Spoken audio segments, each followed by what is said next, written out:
শুভ সকাল বন্ধুরা। সকাল সকাল আমি রান্নাঘর দীপালি আজকে বাজারে গেছিলাম, গন্না মাছ নিয়ে এসেছি। এই যে দেখুন, এই দুটা হচ্ছে ধনিয়া, এই যে এটা হচ্ছে মির্গার পোনা বুদয়। এইগুলি তো চিনি না, মাছ সম্বন্ধে আমার কোনো অভিজ্ঞতা নাই, ভুল হলে বলবেন কমেন্টের মাধ্যমে। গন্না মাছটা কেটে ধুয়ে পরিষ্কার করে নিয়েছি, এই যে দেখুন।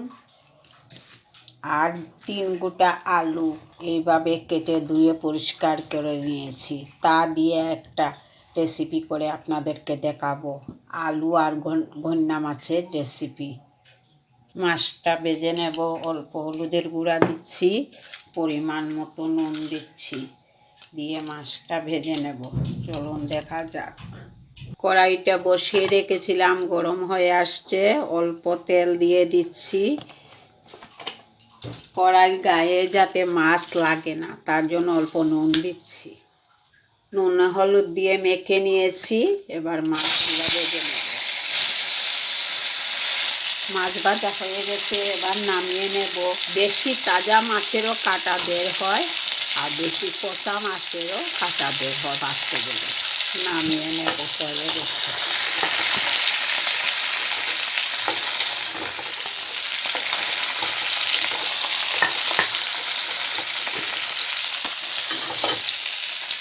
কড়ার মধ্যে অল্প তেল অ্যাড করছি, আলু যে কেটে রেখেছিলাম একটু ভেজে নেব। রকমের আলু বিভিন্ন রকমের খেতে গেলে সেন্ট বেরো, ভালো লাগে না। অল্প নুন, অল্প হলুদের গুঁড়া দিয়ে ভেজে নেব। আলু ভাজা হয়ে গেছে, এবার নামিয়ে নেব। সবজিটা রান্না করতে গেলে একটু আলুটা ভাজলে খুব ভালো হয়। আলু ভাজা হয়ে গেছে, এবার নামিয়ে নিয়েছি, অল্প তেল অ্যাড করছি। মশলা কী কী দিচ্ছি দেখাচ্ছি। হলুদের গুঁড়া পরিমাণ মতো, হলুদের গুঁড়া নিচ্ছি পরিমাণ মতো, জিরার গুঁড়া নিচ্ছি পরিমাণ মতো, শুকনা লঙ্কার গুঁড়া। এই হচ্ছে এর মশলা। ফোড়নে দিচ্ছি গোটা কয়েকটা মেথি। মেথিটা কালো হয়ে গেছে, এবারে এই মশলাগুলো কাঁচা লঙ্কা, স্বাদ মতো বা পরিমাণ মতো নুন দিচ্ছি। ভেজে দেখুন মশলা থেকে কীভাবে তেল ছাড়ছে। মশলাটা ভাজা হয়ে গেছে, ভেজে রাখা আলু দিয়ে দিচ্ছি, আর একটু ভেজে নেব। আলু মশলায় ভাজা হয়ে গেছে, এবার জল দিয়ে দেব, একটু জল বেশি দেব। এবার মাছ ভেজে রাখা মাছগুলা দিয়ে দিচ্ছি। হয়ে গেছে আমার আলু মাছের রেসিপি, গন্না মাছ। হয়ে গেছে, নামিয়ে নেব।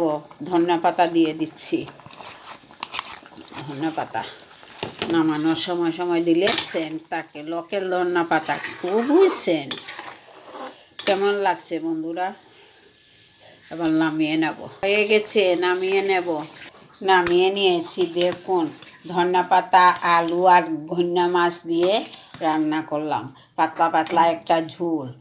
ঝোল আপনারা চাইলে কমও রাখতে পারেন, বেশিও রাখতে পারেন, এর জন্য কোনো আপত্তি নেই। নমস্কার বন্ধুরা, ভালো থাকুন, সুস্থ থাকুন। আগামী দিন দেখা হবে নতুন আরও একটা রেসিপি নিয়ে। পুরো ভিডিওটা দেখুন, বন্ধুদেরকে শেয়ার করুন। নমস্কার।